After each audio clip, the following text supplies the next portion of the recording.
We are now in a phase where marketers have more data than at any other point in history.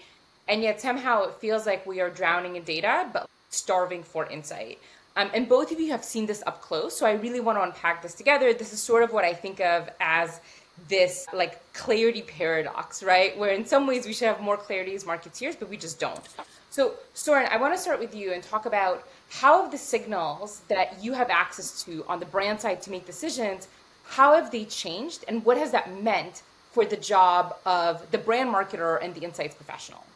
Thank you for asking such a directed question. I think the amount of information that we have, especially from sources like CreativeX, is humongous. It's huge. I think we're just scratching the surface of what that data can do for us. But it already starts to paint a picture that maybe there is too much data here, and we are a little bit drowning in a variety of signals. Either signals that the platforms have asked us to look into, or either signals that the buying side of our media agencies have asked us to optimize, for example. But very rarely those signals point to the final outcome, which is the role of creative to drive brand equity and to drive sales. So if we can find any ways among that multitude of data points to get closer to the business outcome, we would be much in a better place. So make this real for me. Like, I'm curious, what actually breaks inside an organization when you have this multitude of signals and yet you can't connect them? What happens? What are the decisions that are impacted? What are the workflows that are worse off as a result? I think the first thing that happens is that you make optimizations or trade-offs on the wrong metric. We're going through cycles of experimentation and trends. I'm assuming that everybody is past the trend of optimizing on engagement metrics when it comes to social content. But those metrics keep coming back. Like creator content is the new trend du jour. And all of a sudden, number of views is something that is, again, top of mind for everyone, or number of likes for a certain piece of content. We do have better metrics that are more behavioral and that can be proxied to the business outcome. And at the end of the day, why do we need all these metrics? We need them to understand, out of the large quantity of the content that we put out there, what needs to be boosted and what needs to be stopped. It's as simple as that. But stopping something good on the wrong metric is a really bad behavior, as Lady Gaga would say. Karen, before we get into attention specifically, obviously you're known in the industry as someone who does exceptional research, very thorough, very statistically robust. So I'm curious, from your point of view, what is the cost of misinterpreting some of these signals? I think you could ask any CPG manager or you could ask any business, really. I think the cost is, declining profits, increasing costs, lowering, share drop. There's a huge amount of evidence around that. And if you actually look backwards, and you'd probably know I'm friends with Peter Field, he's done a whole lot of work on the timeliness of change when I call the day that measurement died, which is when we started to only consider these engagement metrics, which Sorin was talking about, and failed to understand human behaviour, which he was also talking about. And that was at a time when everyone flocked to what was being touted as, communities with likes and clicks and you name it. But if you actually look across the history, which was, 15 years, you'll see that everything started to change at that point. So the relationship between share of voice, share of market changed, mental availability started to decline, most attribution started to increase, sales were sort of either plateauing, or if they were increasing, the profits weren't kind of aligned to that. So there's plenty of evidence around so many things that has had a negative effect. Not to mention, in my humble opinion, the way that we buy and sell media. So you may have heard me call CPM, cost per meaningless thousand. It used to be a metric that made some sort of normal kind of connectivity between formats or platforms, and you just can't do that because the whole bidding system's broken. So there's a lot. Don't get me started. It sounds like, the picture you're painting is one of, again, huge data abundance, but frankly, insight scarcity, a place where marketers are sort of forced or pushed to optimize into noise, and a place where all these things are sort of interconnected. And there's this old expression that is very overused in our industry, talking about You can't manage what you can't measure. I would argue we're in a place now where you can't manage what you can't connect. So let's get deeper into attention for a second. Attention has had a mixed reputation and has had its fair share of snake oil salespeople. Karen, what do you think is really misunderstood about attention as a metric? There's a couple of things. Firstly, you kind of landed on it before. I actually don't think the issue is that we have too much data and not enough insights. I think that we have too much data that doesn't measure properly. I think that's as sure as it is. And I think back to your point about attention being up and down, I mean, there's always going to be snake oil salesmen in the industry making a buck where there's a trend. You know, that's a long history.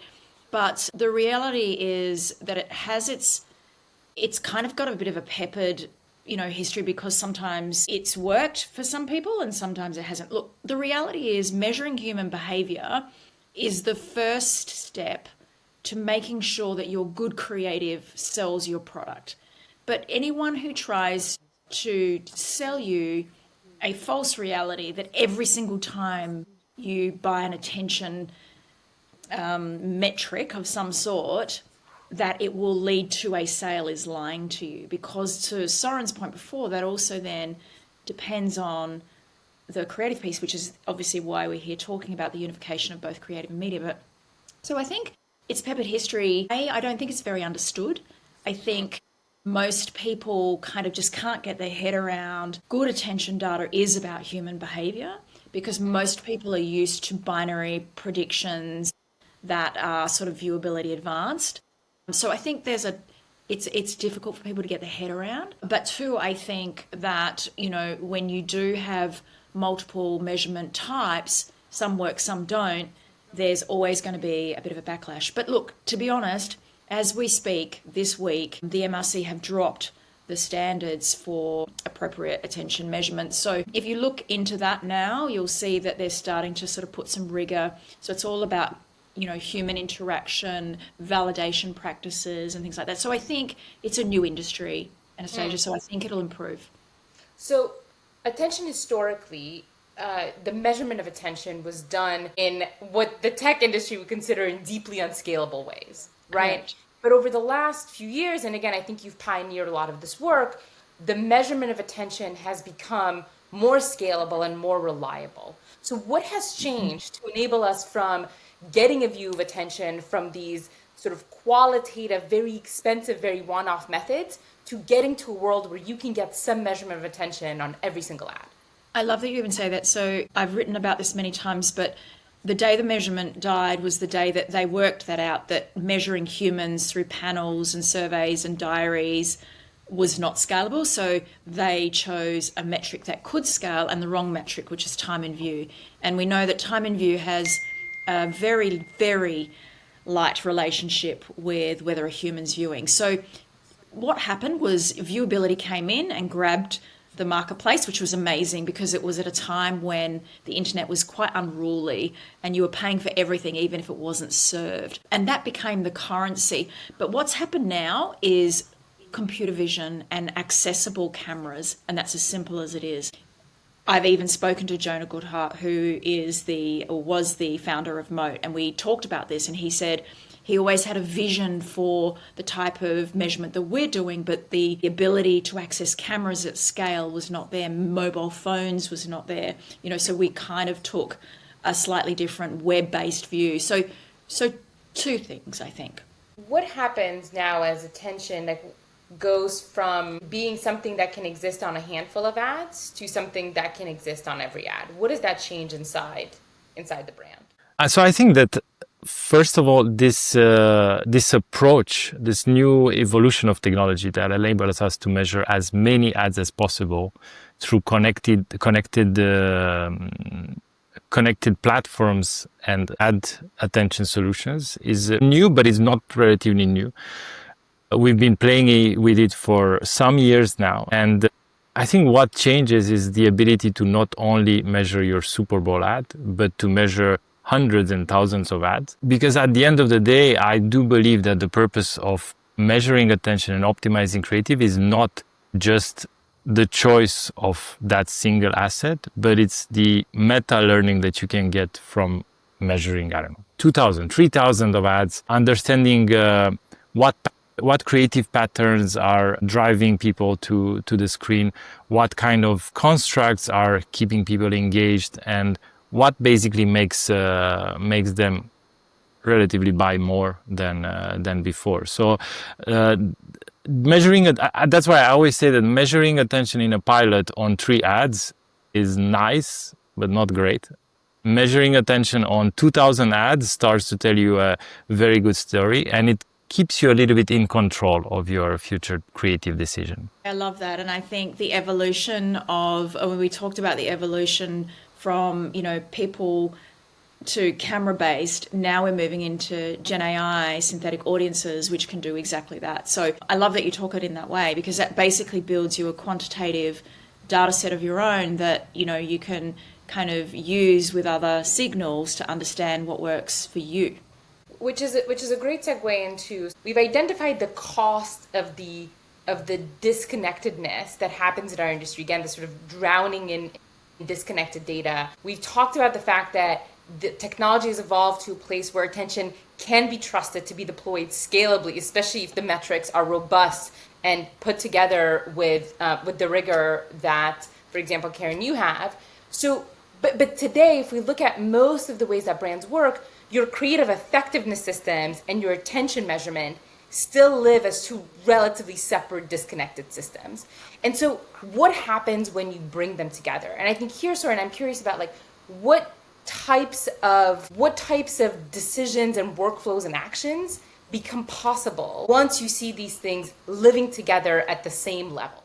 I've done a lot of work during the last years to optimize creative messages based on attention signals. And as simple as looking at second by second attention and understanding where distraction happens, where during the creative execution people are moving away from with their eyes from the screen, allows you to better understand how you can simplify your creative message. The number one issue that I see in most creative executions is that we're trying to put too many things into 6 seconds or 10 seconds. We have lengthy briefs that get translated into amazing executions, but with way too much content.